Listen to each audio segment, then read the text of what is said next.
get on up here. Play for us. Driven out to left field and deep. Going back, Alvarez turning, looking. Welcome to the big league. See ya. A home run for Dominguez in his first big league at bat.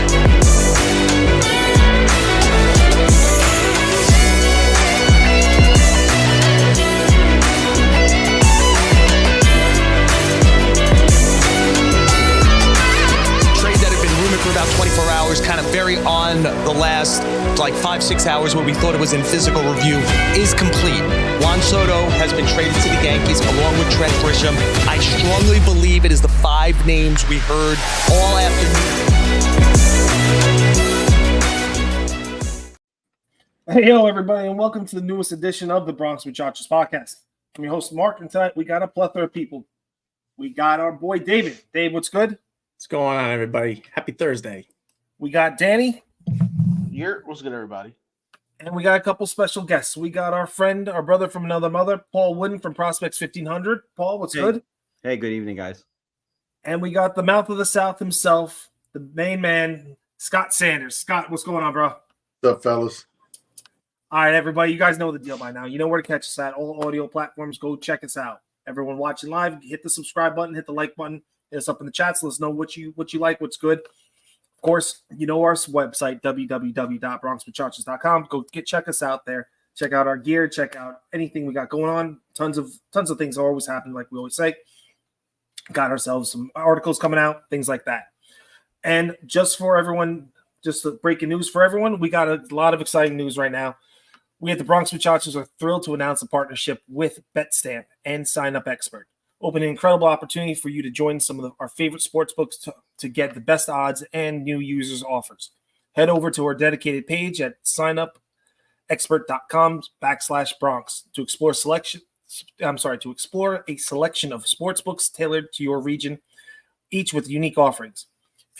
If you're ready to make your sportsbook betting to take it to the next level and show some love for our brand, I highly recommend signing up for your next sportsbook through my Sign Up Expert link.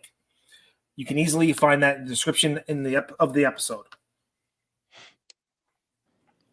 So, everyone who likes betting, go check it out. Go get your sports bet on, because there's a lot of things happening, and who knows with how this team's going. We had a bad, uneventful. It was pitiful in the sense of who we played against and the record that they had at the last homestand. A 5-4 homestand against teams that they played was not acceptable against the Rangers and the Angels. But I'm going to swing it around the corner. We'll go Paul first. I want to tie in with the White Sox as well. What are your thoughts on how the past 3 series how do you feel about the past 3 series? It's pretty tough to struggle, especially versus the White Sox. They're getting blown out. Just kind of one of those things. I think that they'll be all right. The whole season's been kind of ebbs and flows all year. Nothing's really been solid. It'd be nice to see like a big winning streak here with a couple of easier teams coming up here. Really nice to go on like a big tear. I think we're going to touch on it later. The relief pitching, got to figure that out. I guess this was happens when you get scrap heap guys, for lack of a better term, guys that have been DFA'd and, by crappier teams, and then they go on our team. Like, I don't know. But I think that better things are coming. I think that Austin Wells is finally showing that he can hit in the 4 slot behind Aaron Judge, and you finally found a guy that can hit behind him as well. As long as Aaron Boone doesn't get too trigger happy and put Trevino in there. Well, they announced it. Well, Boone announced on John Boy that even though Torino's coming back, Austin Wells is going to get the lion's share of the time behind the plate. But Aaron Boone says a lot of stuff, and we know how that goes. True, but you take him at his word. I mean, even so, there's plenty of times I thought that Wells was going to be sitting like the day game after a night game. And he played him during that. Like that was a sign to me that Aaron Boone understands what's going on right now, and he needs to make sure that until I see it though. But what I'm saying is that he changed a bit after the All-Star break. He changed. He was playing well. He's been playing well a hell of a lot. So at least he has a little bit of track record. It might not be a huge track record, but it's a little bit right now. He had no option in the matter. That was your best catch in it. True. At that point. Danny, your thoughts on all that? On the well situation, Boone, or I don't know. just I don't know. oh, I don't know. Do it all. Do it all. well, you, you go into a 9-game home stretch against the Angels, Rangers, and whoever else they play. I forgot who it was at this point, but um, you expect a better record than 5-4, maybe like a 6-3. Like they should have won that Angels series, but splitting that doubleheader didn't help out. Another doubleheader against the Rangers, that didn't help.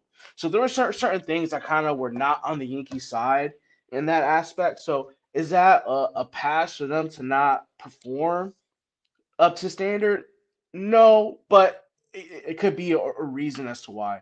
Um, Obviously, game one against Chicago, actually that whole series until like the last couple innings of the third game when the offense exploded, they seemed flat, and I think they were just, hey, we're here to play and we're gonna beat these guys. And the White Sox really played like the best game of the year on Monday, quite literally. Like Gavin Sheets was making plays, like dive into to make catches, and he stole a double away from Soto. And next thing you know, he's hitting like line drives to left field. You're like, Gavin Sheets, who has like a 680 like OPS, like what? This guy. And Andrew Vaughn had like 3 hits. So, but um, Juan Soto and Aaron Judge, like the two aircraft carries that we have, they led us to victory at the end of the day. And that's what's gonna happen in the playoffs, hopefully, right? Things got kind of scary with the bullpen, as we're gonna detail a little bit later, but um, you know, like meh. The Yankees are 13-10 since the break. So it's not like they're not world beaters at this point, but I would love to see like Paul was, mentioned it earlier. I'd love to see like a 10 out of 15 or 12 out of 15 from the Yankees at some point. I get you.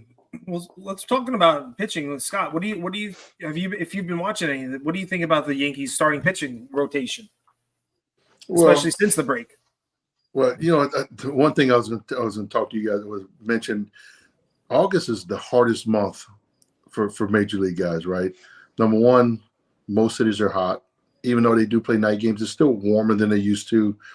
And it's just that point in the season where, I mean, when I was a starting pitcher, like August was tough on me, So sometimes a lot of times when we start talking about starting pitching is in August, especially if you've been going at it since, day one, right? Obviously, you take Garrett Cole or somebody who was, out for the first 2-3 months, somebody else. But guys have been going from, opening day to now. August is the toughest month to get through.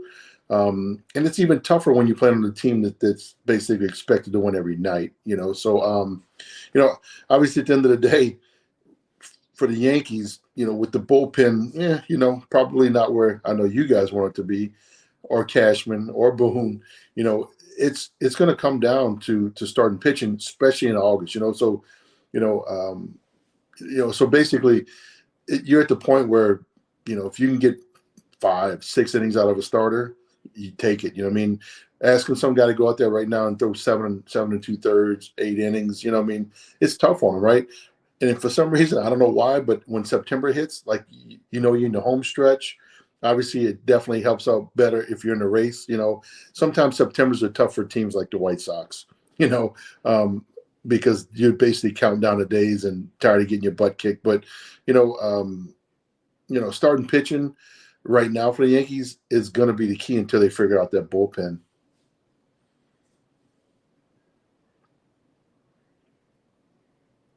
That's true. Dave, what do you got to add to that, bud? Yeah, man, this has been rough. When we had Stacy here 2 weeks ago, she was saying that they should have lost only one game, and we agreed with that. And in a way, I feel like we kind of jinxed them. In a way, you go 5-4 against the Blue Jays, the Angels, and the Rangers. Blue Jays are hurting right now. The Angels have been bad pretty much since 2012, the last time they made the playoffs. The Troutless and Otani-less Angels and you almost get swept by them. 1-2 against them was not cool. And then you go and get your ass kicked by the White Sox, who literally have had nothing to play for since the season started. It's trash. And the Rangers, I knew they were going to be a bit of a problem just because they're the Rangers and then they know how to win games, even though they're missing DeGrom and Scherzer. But they won 2 there, almost gave away the third game, which was really like watching a car accident in slow motion. But they need to be better. Bottom line, they need to be better. Bullpen needs to figure it out. Like we were talking earlier, they got Efros and Birdie down in AAA. I believe those guys should be up here, not in AAA. Jake Cousins has been a great surprise, even though when they brought him over from the White Sox last year, he was kind of iffy. I'm glad he figured it out. And that slider, man, is just absolutely filthy. He's got great stuff. But, yeah, August is definitely a hard month. It's not going to get any easier. They better sweep Detroit. That's all I have to say about that. And if they want to go deep in October, they need to figure out this bullpen because that starting rotation cannot go 7 innings every night. It's not the early 2000s anymore where guys are pitching on average between 7 and 7 2/3 innings anymore. So they need to get their shit together. Plain simple English.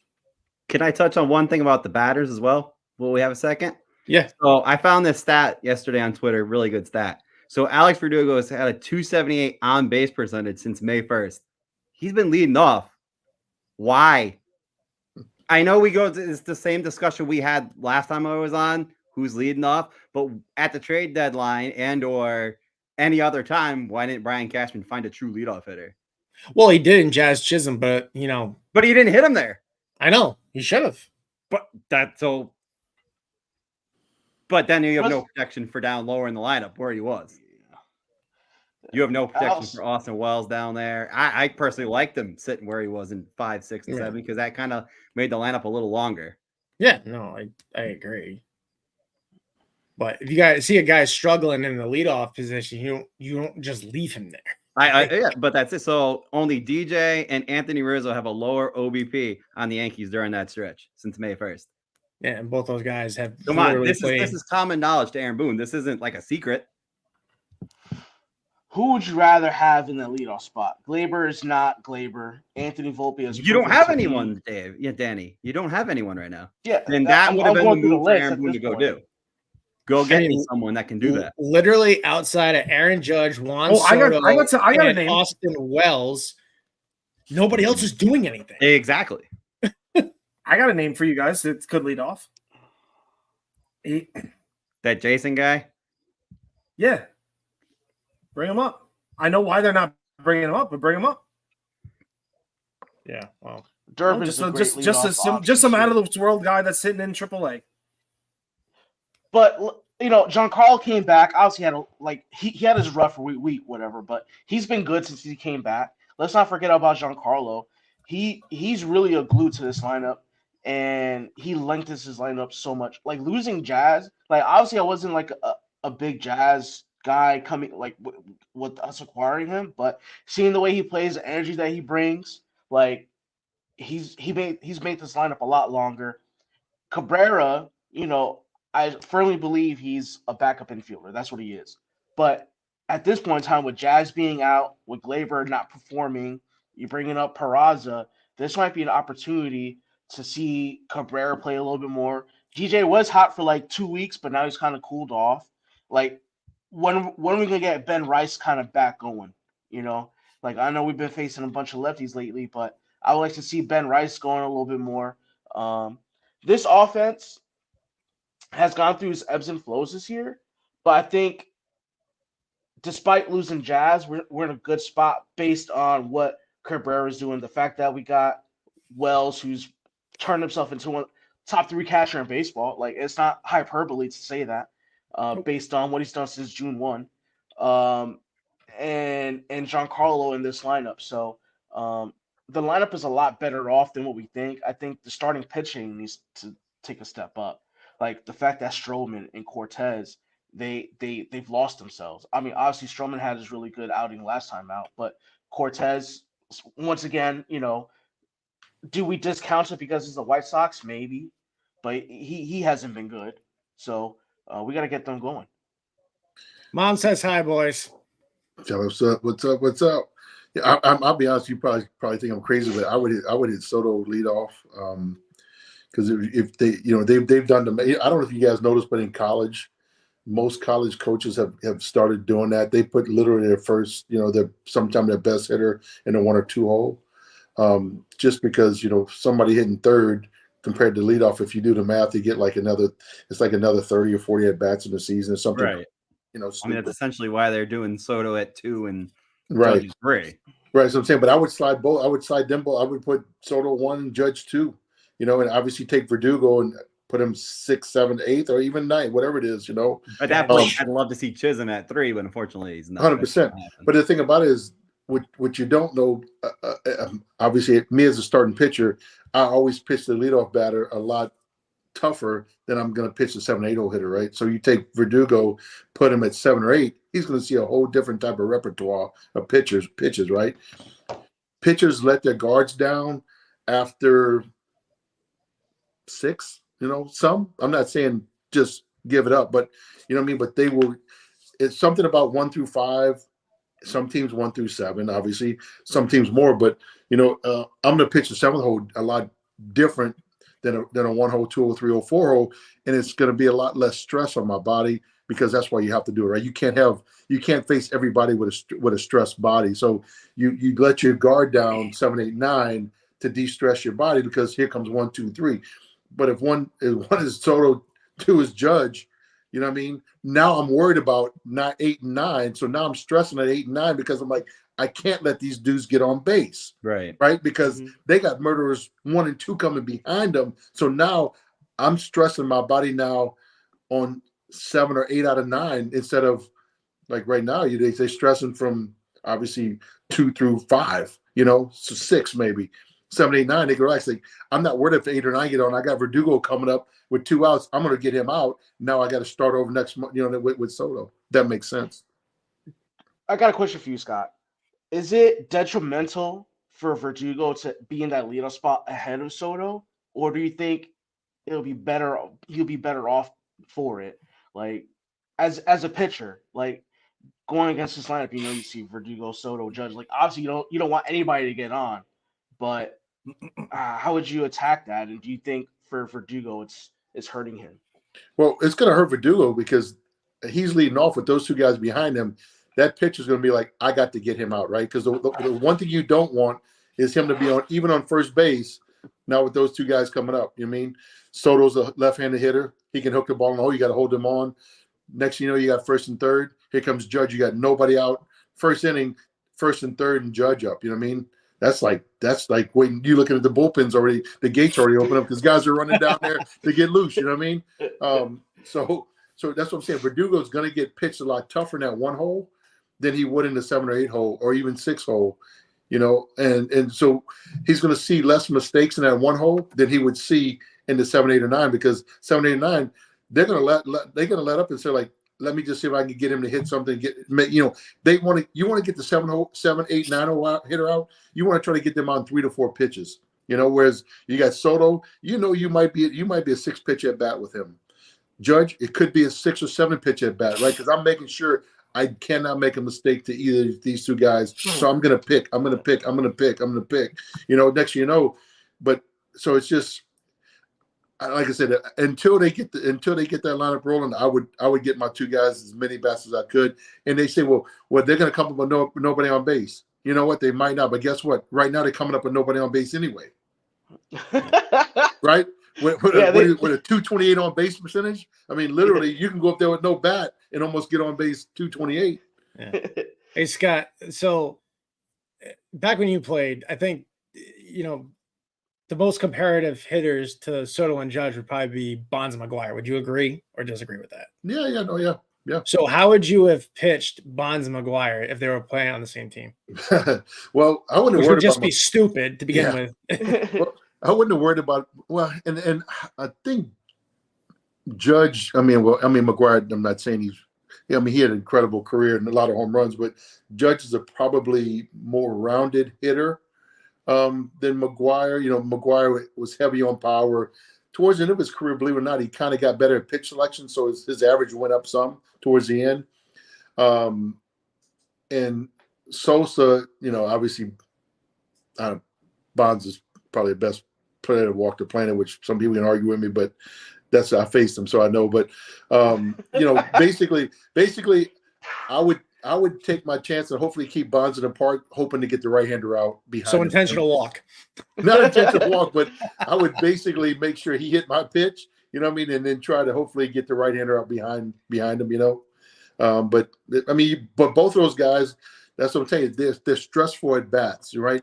I don't care if you're a starter, if you're a reliever, if you're a closer, if you're a mop-up man, if you're a long reliever, whatever it is. When those two guys come up to the plate, it's a stressful at bat on the pitcher.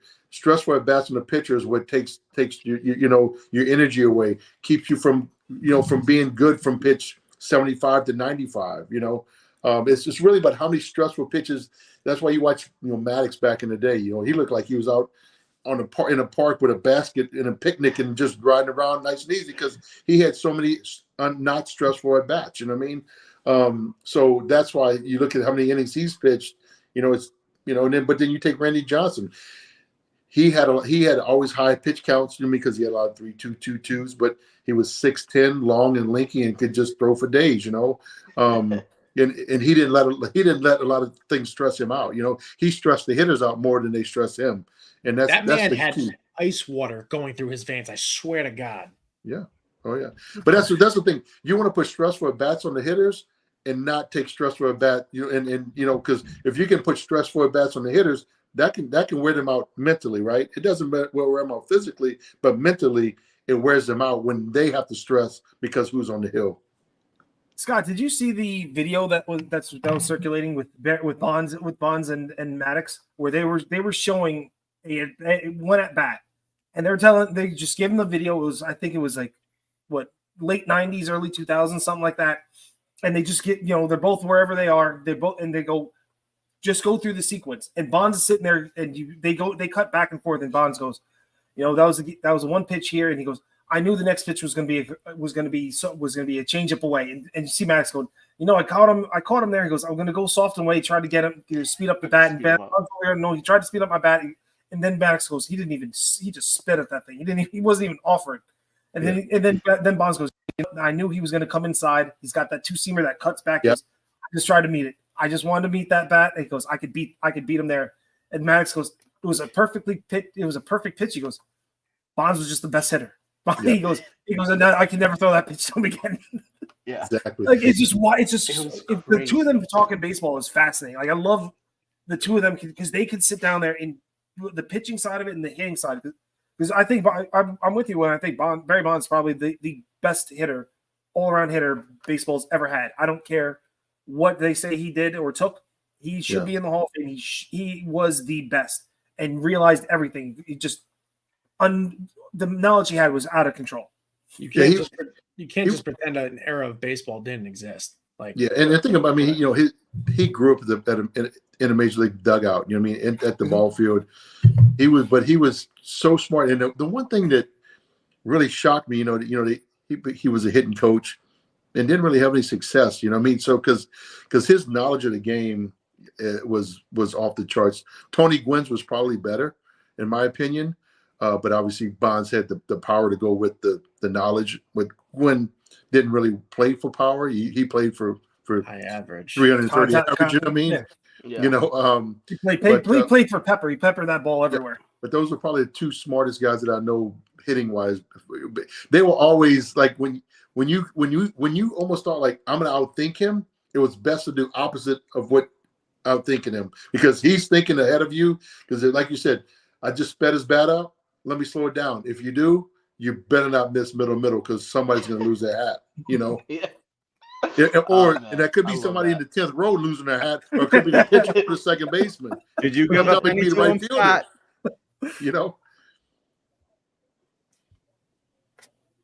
Paul, what was that, Paul? I just wanted to know if Scott gave up any dingers to Barry. Three, yeah. Yeah. There's too many to watch, so it was worth asking. Yeah. I know. I remember it was.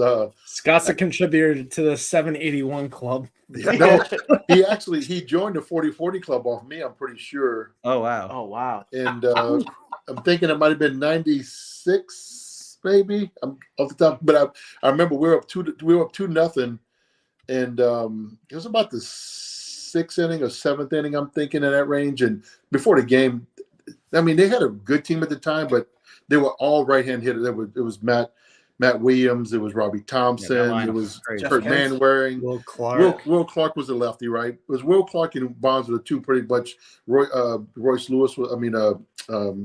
Clayton was the shortstop. Lewis was the center fielder. So literally, and it was all right-hand hitters. Carry on was the other one, and Will Clark and Barry Bonds. And before the game, Bochy was like, "Hey, whatever you do, don't let Barry beat you." Besides that, the 7 righties, you got them.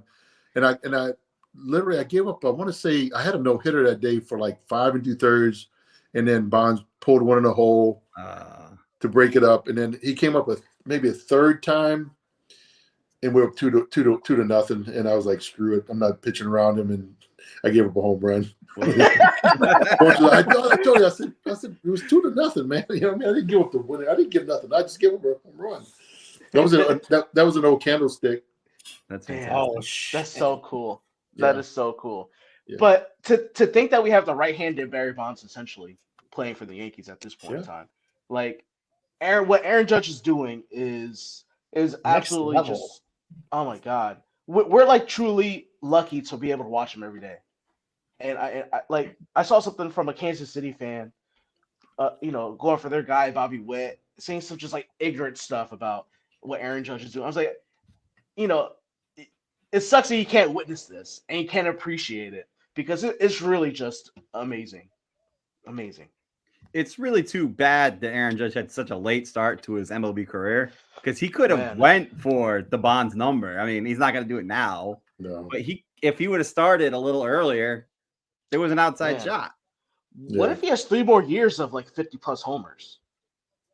Hey, man. You can put him in the conversation. He'd have to have about 8 probably. You got to stay healthy all the way. Yeah, the entire time. He's 32 right now. So it's not without reason to think that Aaron Judge can't at least do 40 to 45 to 50 over the next 3, maybe max 5 years. Like absolute max 5 years. If he's 32 right now. If he hits 500, then I'm sure he's going to then his ticket's punched. If he hits 500, his ticket's punched. I mean, he's going to get 500. Yeah. He should be a 3-time MVP at this point. Like let's be honest about that, because 2017 was a travesty that Altuve won. He's going to win this year. But I digress. Sorry about that, Mark. Yeah. No, but these days these guys are so big and strong, and their training is so good. He might play to 42, 43 possibly. I mean, because of his size, you know what I mean? Even if his body breaks down some, he can still be a 30 home run guy at 42 years old. You know what I mean? That's 30 on accident, basically, if his body's breaking down in DH, That's him being late and just going opposite field at Yankee Stadium. He can do 30 at Yankee Stadium. Yeah. Easy. But I mean, I don't think he'll catch him, but I mean, he'll hit 600, at least. It's possible, for sure. It took him 8 years to get to 300 at this pace. Obviously, he's not going to have the same pace over the next 8 years, but if he's like 10 or 15 homers away, 500, like Mickey Mantle, I think has a record for Yankees homers. It's like 586, something like that, as a Yankee. 515. 515. 586 is Frank Robinson. Anyway, 515 for Mickey Mantle.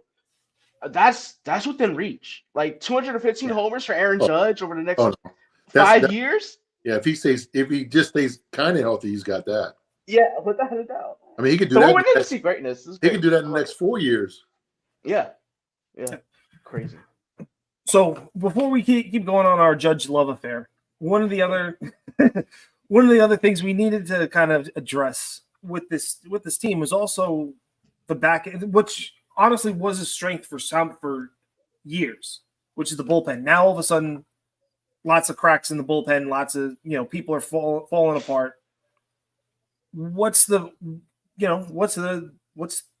how do we fix this? I mean, trades were made to get lighter. You still didn't address the closer situation. We got guys coming back from the IL, but what's really the job to fix this bullpen? I'm swinging it, Dave.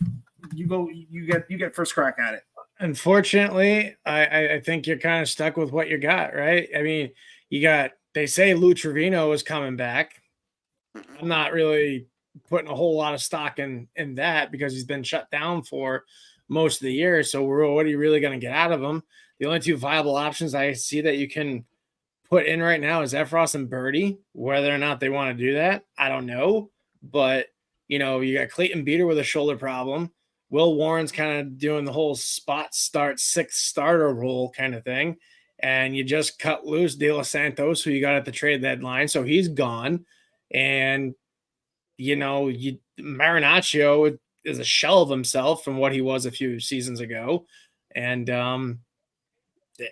I don't know how you fix this unless you're willing to accelerate some of the guys that are in double and triple A that you got on the 40-man roster. I think Yandres Gomez is a viable option as a long guy / setup dude. Throws, mid-90s, and he's shown that he's a viable arm. But outside of those three, Birdie, Gomez, and Efros, you're stuck with what you got.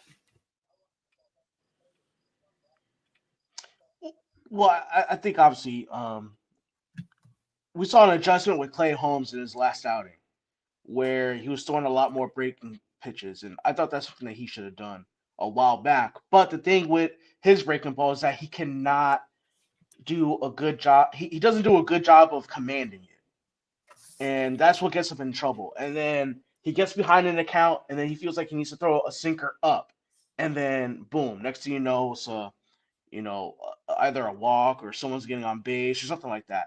So I think Clay Holmes at the back end needs to figure out what his bread and butter is and really get into it and figure that out. And I think that's up for Matt Blake to get him going. Luke Weaver, right?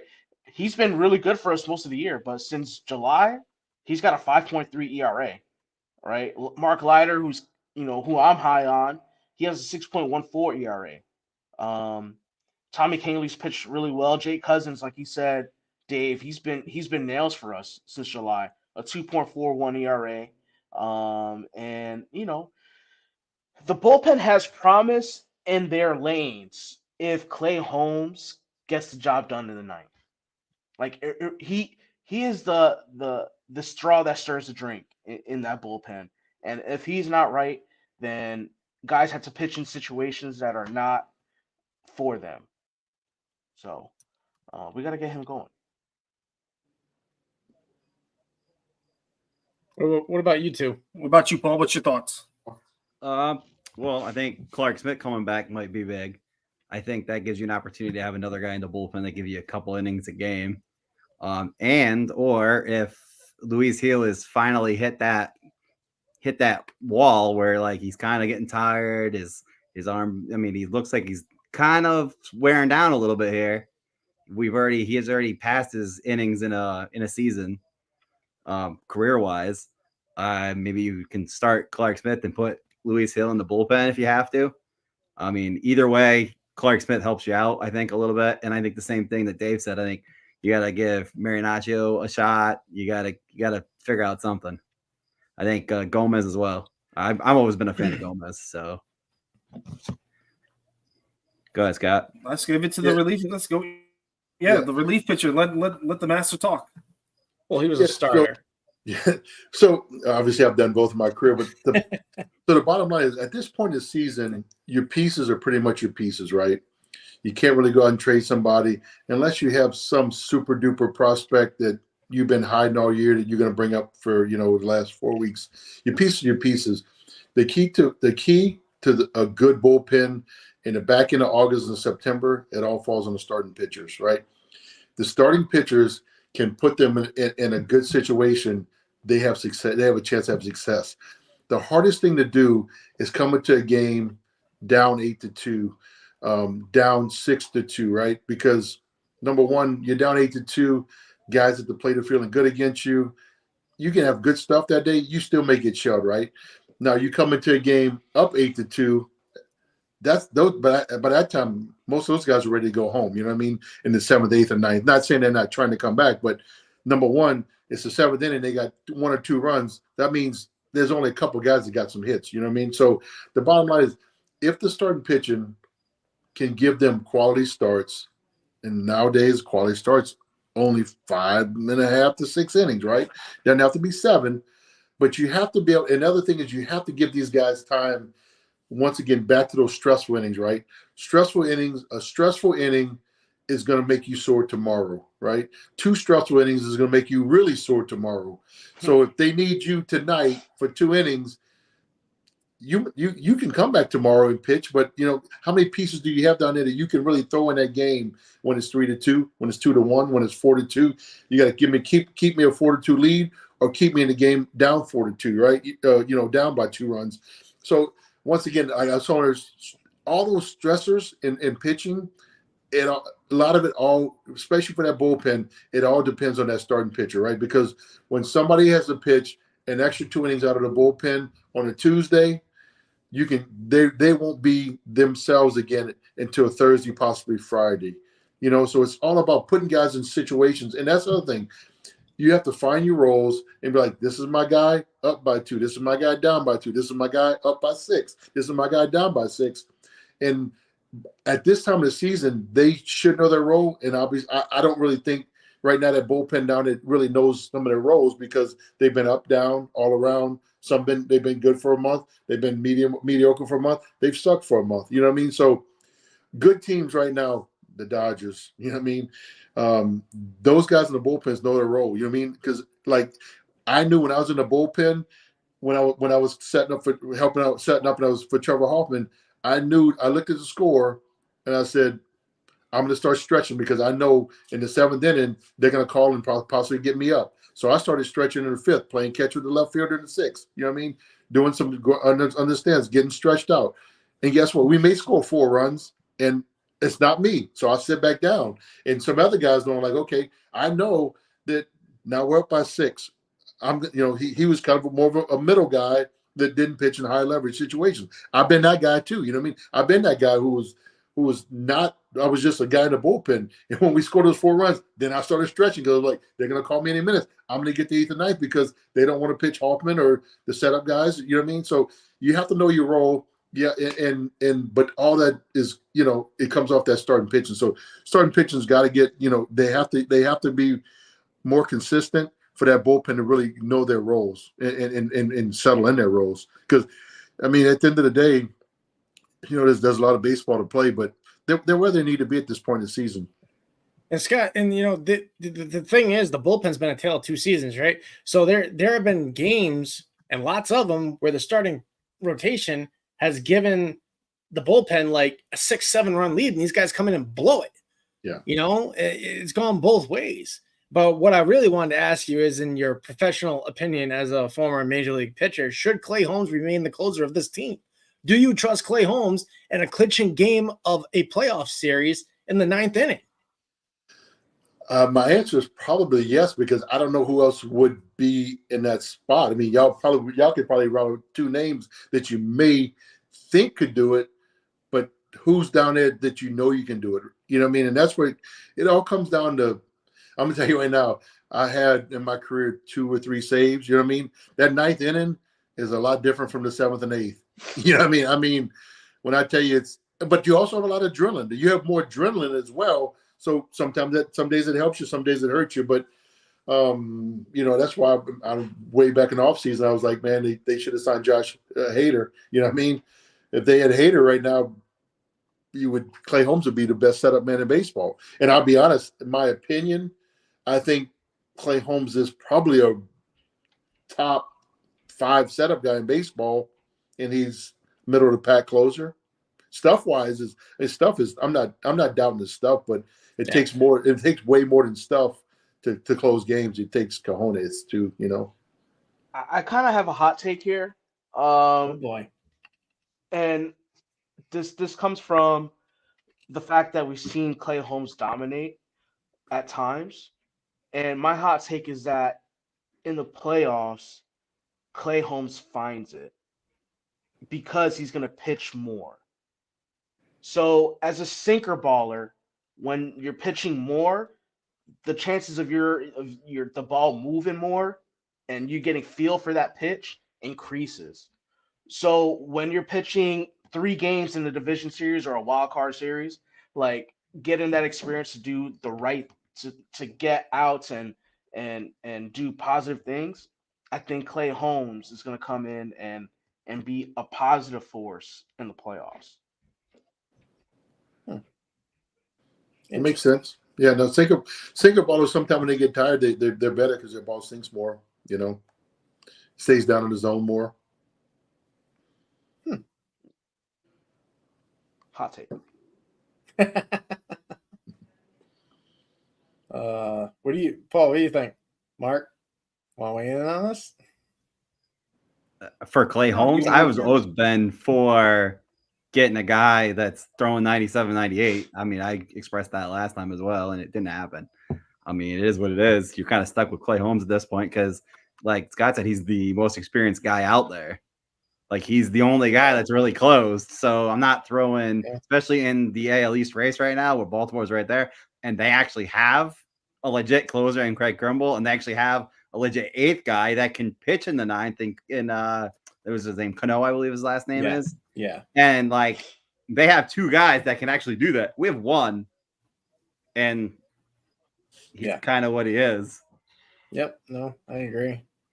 Yeah, but Craig Kimbrel is not lights out either. I mean, Craig Kimball's got a lot of things.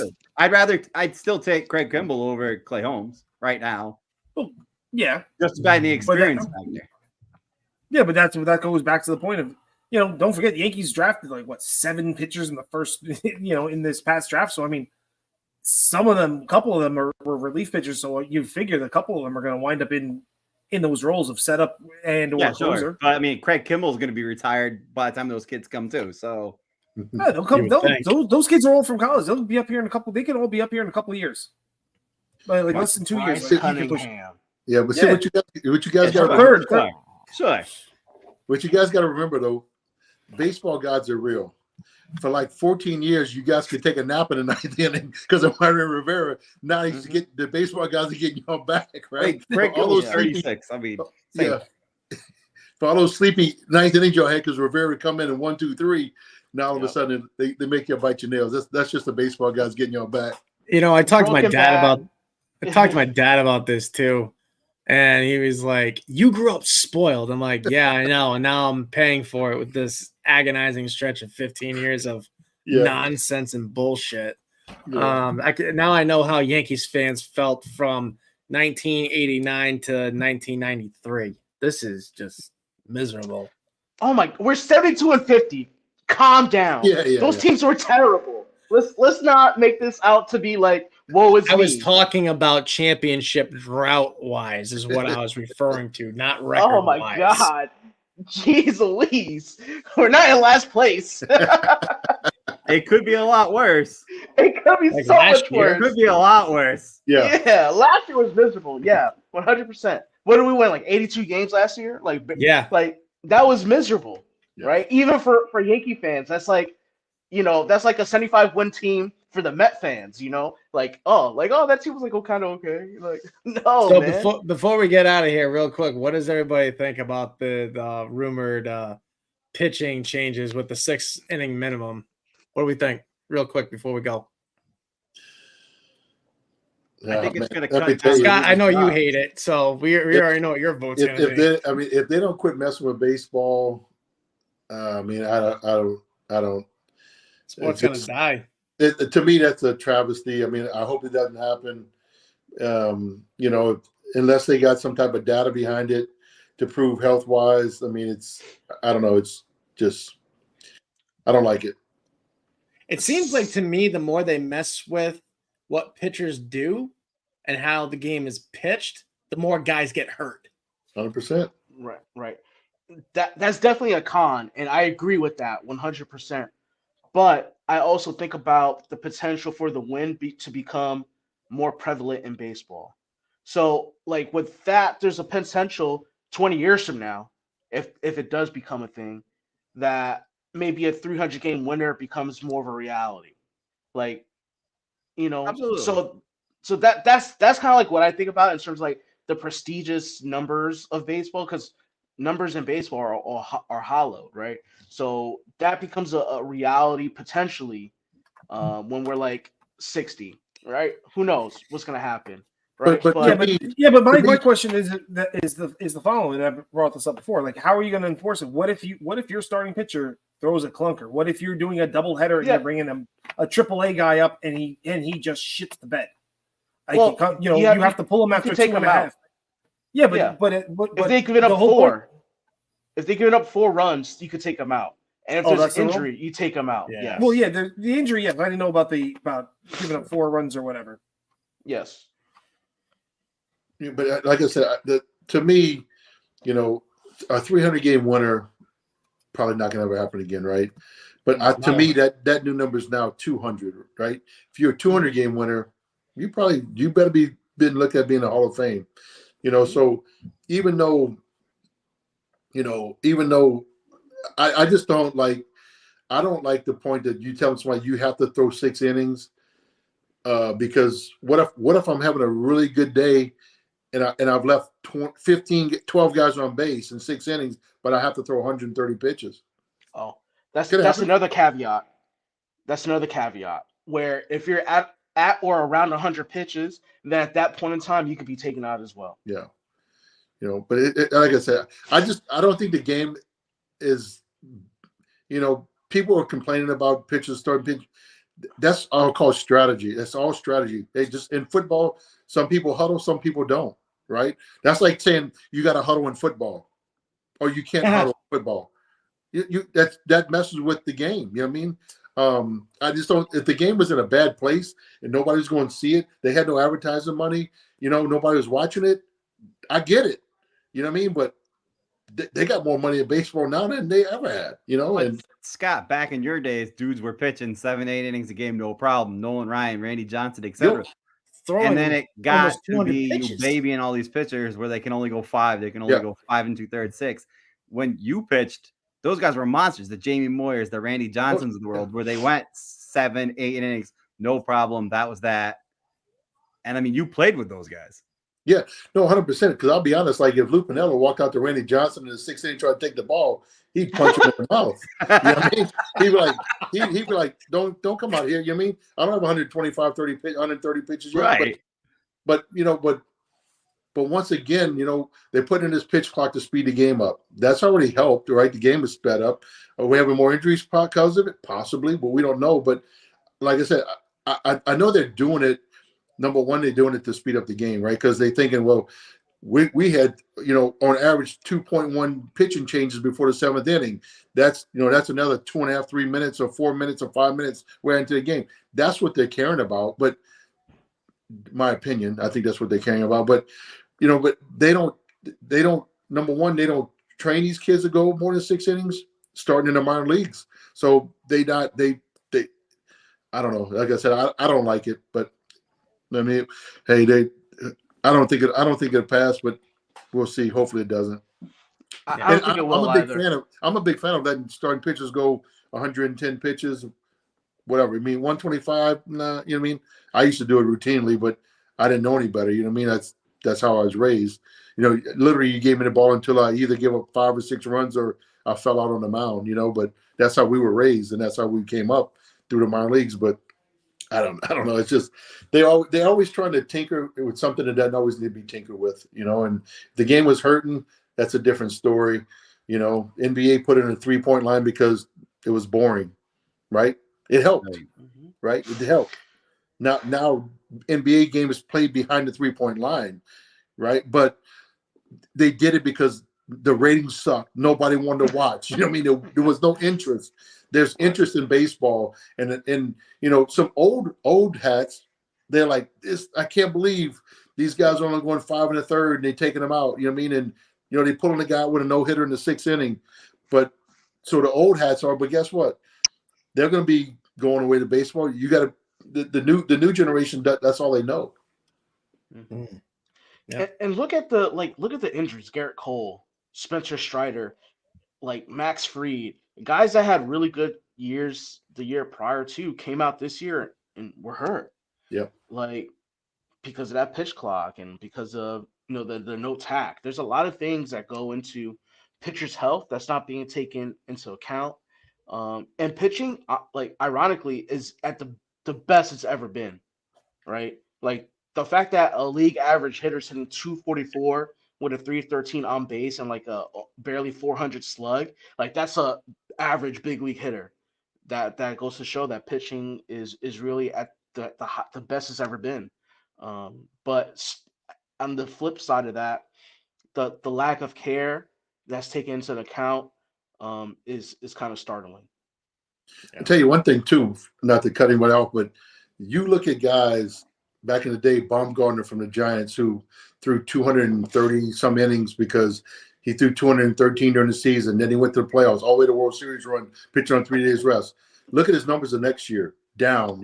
Strider, playoffs, hurt. You know what I mean? So that's why sometimes when I look at it, like, I hate it that they don't let guys go 7, 8 innings anymore. But then sometimes you look at it like, if I got guys to cover coming out the bullpen, most teams have guys throwing 98, 100. I think that's where baseball's going. They're trying to think more ahead. Is like, because you figure you get, if you start day one all the way through the season, you're going to get about 33 starts on average, 32 to 33 starts. If you average 6 innings, that's putting you right around 200 innings, which is a lot of innings.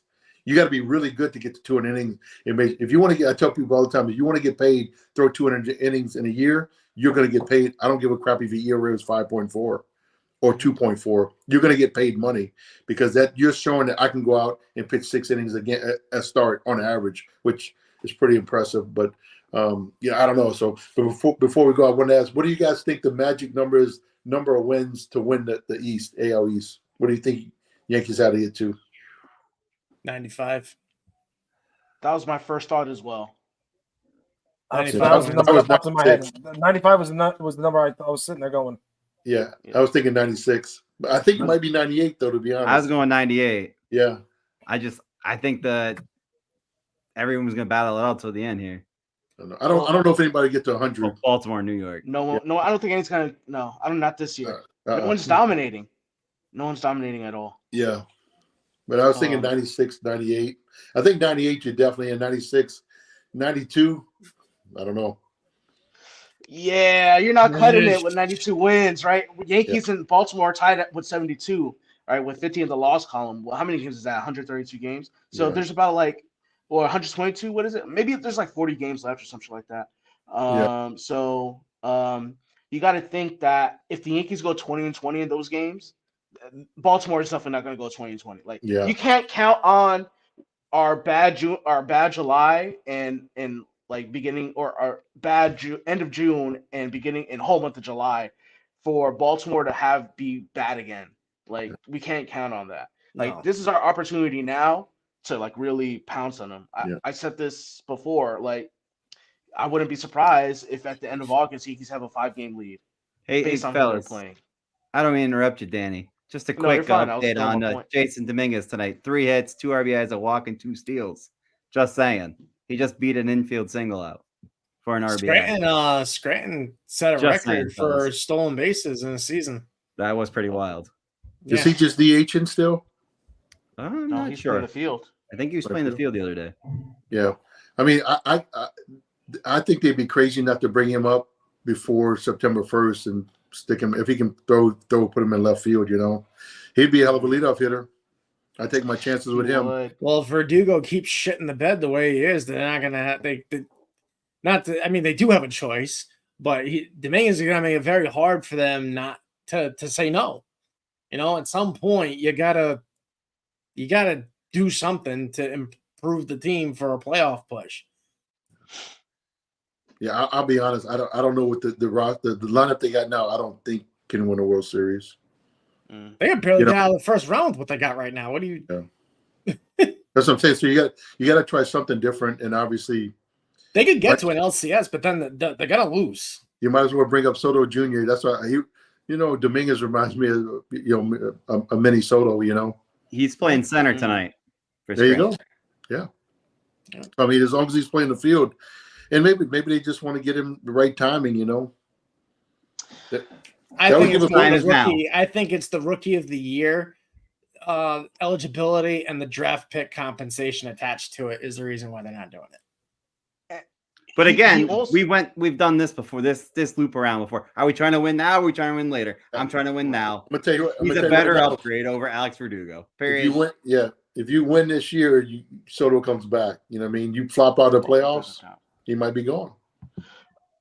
Also, Dominguez has only had 140 at bats in the minors between AA and AAA. Like, I don't think the Yankees see that as enough ABs to get him going. Like, in 2023, he had 544 down in the minors, right? And he walked a lot more than he's walking right now. He's only got 13 walks compared to 35 strikeouts, 6 stolen bases. But I still got better numbers than Verdugo. I'm right there with you, but I'm not sure if the Yankees. I'm telling you right now. Yeah, you know what? With 140 at bats in minor leagues, he can come up and have a better on base than 228. But you know what? The Yankees aren't going to call him up. It's all about service time. Business. So in his career, he's got 1,253 at bats in his career. His OPS is 807. That's in 1,253 at bats in his minor league career. 800. Stupid. But let's leave him down there. Yeah. But I'm saying this lineup, they need an ejection of something. Yeah, right. Youth. Yeah.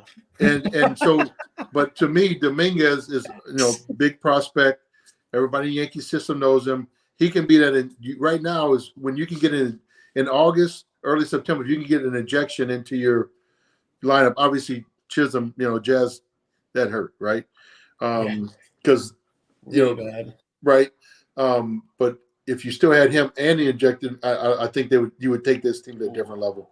Can you imagine this lineup? Judge, Soto, Stanton, J-Dom, Wells, and then you throw Jazz in if he comes back. Well, it will probably be J-Dom at the top of the lineup. I'm not saying in that particular order. I'm just saying, you got 5 dudes in that lineup. It's like you talk about Gleyber batting 7th or 8th. Well, good. That's where he belongs. But he's a 9-hole hitter with a 650 OPS at this point. Like, he's rivaling Cabrera with his OPS. Like, that's not good. Oh boy. Well, we'll just have to see. Cabrera shows more promise. Anyway, we'll just have to see how the rest of it shakes out. But that's gonna do it for us. Thanks for everybody for tuning in. And also, like we said in the opening, don't forget BetStamp. Use our link, signupexpert.com/Bronx. Go sign up for your favorite casino, sportsbook, or daily fantasy. Place your bet. May the odds be in your favor. We'll see you next week. For Danny, Mark, Paul, and Scott, it's David, Bronx Muchachos, and we will see you next week. Peace.